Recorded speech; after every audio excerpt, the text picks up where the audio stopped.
Okay, so what really works? What's really coming along? What's been in the papers?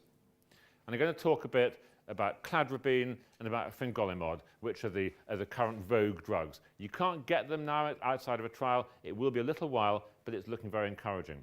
And the study on Cladribine, Professor Giovanni, heavily involved with that, lead author, it's called the Clarity study. How do you remember that? Clarity begins at home, so it's our local study. Thank you, you're awake. Okay, so science background, you can read that. There is plausible reason to believe that Cladribine would be an effective drug. This looks like what you just looked at.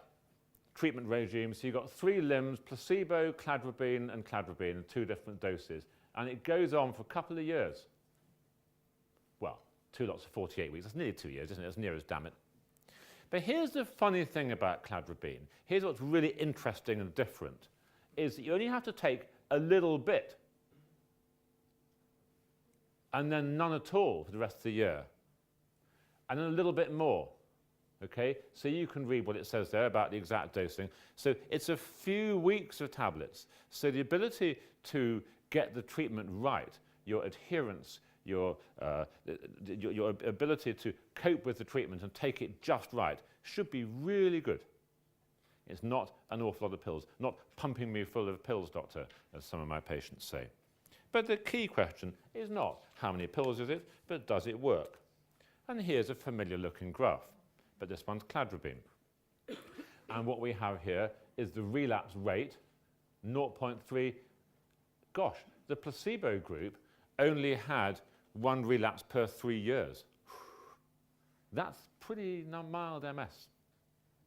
So the average relapse frequency is about, for most people with MS, is about 1 in 2 years, and most patients on trials have very active disease, much more than that. In the early interferon trials, we have patients with 6 relapses a year. Now, the problem with that is that it rather underestimates the benefit. So contraceptives work best in people who have frequent sex. You get it? I come from Essex. So you've got a low relapse rate in the placebo group, which rather underestimates the benefit.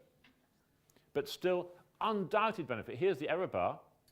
Not much difference, actually slightly worse in the high group, but no doubt at all there is a big reduction in the relapses in this rather inactive group of patients. So it works.